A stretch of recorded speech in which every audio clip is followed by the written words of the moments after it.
Oh hi YouTube! Today I'm just doing a really quick review on a new lens I got for my DSLR video, and it's the 18-135 STM lens from Canon. I used to have the non-STM version of this lens. It's one of the first lenses I used when I got into DSLR filmmaking and photography, and it was an excellent lens. I had no problems with it. Probably not the sharpest. After you get a 70-200 lens, everything else just doesn't seem as good in comparison, but it still was a good lens. So the biggest, most important thing about this lens is the STM motor. And what does STM stand for? STM stands for Stepping Motor Technology, which is Canon's new innovative way to silence your autofocus system within your lens. It's truly magical. So emotional. So let's now look at some of the physics of this lens. Here we have the focal ring,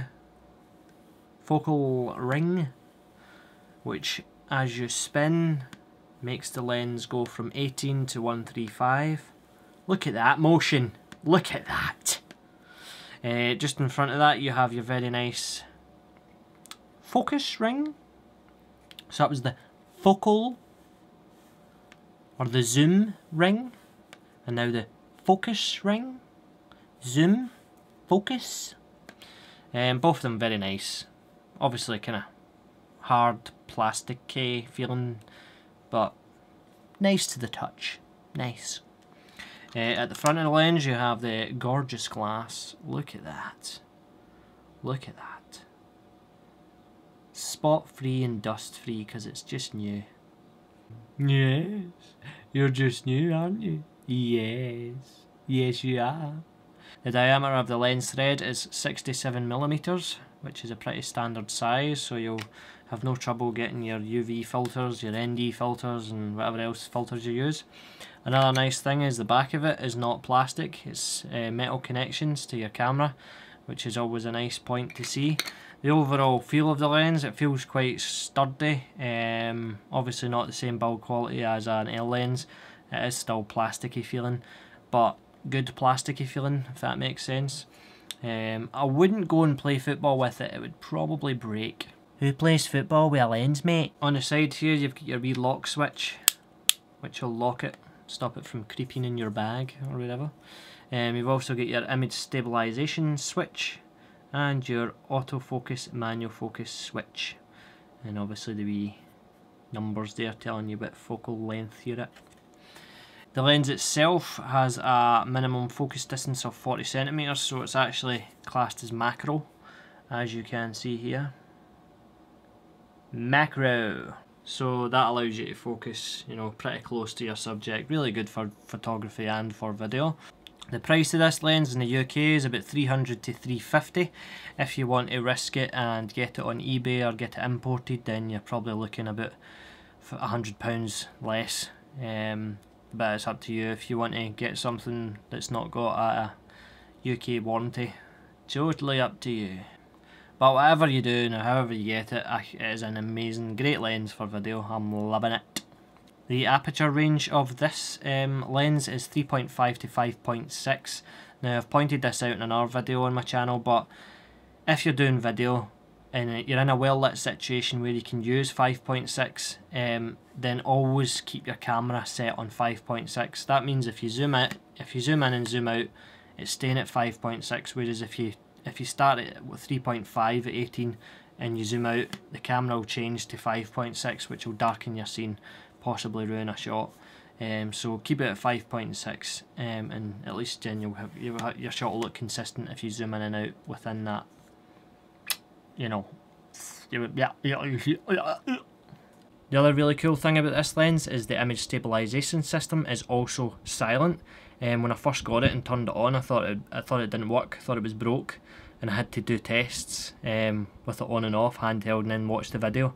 And it did actually provide stabilization in the video. The stabilization motor is completely silent, which is amazing, because that itself can pick up in your DSLR microphones so easily, and it's just this annoying ticking, grinding noise.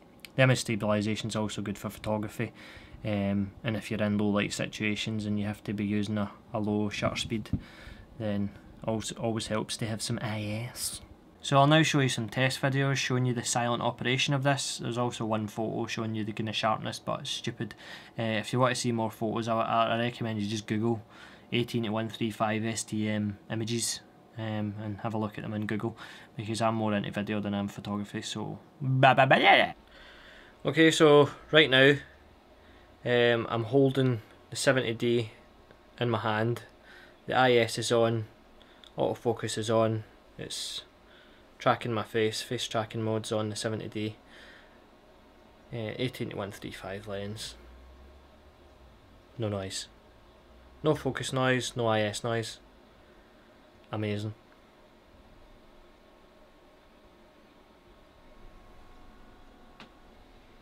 Pretty cool, innit?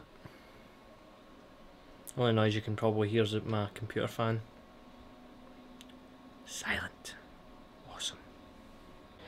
Okay, so a wee test this time of the focus. So we've got it's focused on the torch in the background there, and I'm going to just press on the wee crazy guy's face. Ta-da! Back to the torch. And to his face. I'm holding the camera in my hand, the image stabilization is on, and it's automatically focusing, and as you can hear it is completely silent.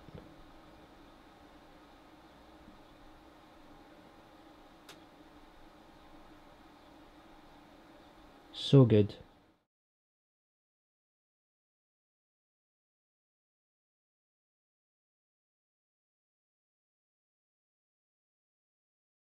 So that's the review over. I hopefully found that somewhat useful. If you have any questions, leave them in the comments below and I'll try my best to get back to you. As far as the STM motor stuff is concerned, it is an exciting time for DSLR video with all the new technology coming out. I'd love to see Canon bring out a full framed sensor with a dual pixel autofocus with a swivel screen, with headphone monitoring, with an 18-300 STM 1.8 lens. How awesome would that be? But it's just not going to happen. Anyway, I can highly recommend this lens. I've not had it long, but from what I have used it, it's brilliant. I love it. Hope you enjoyed it. More tips, reviews and all that jazz coming soon. Cheers!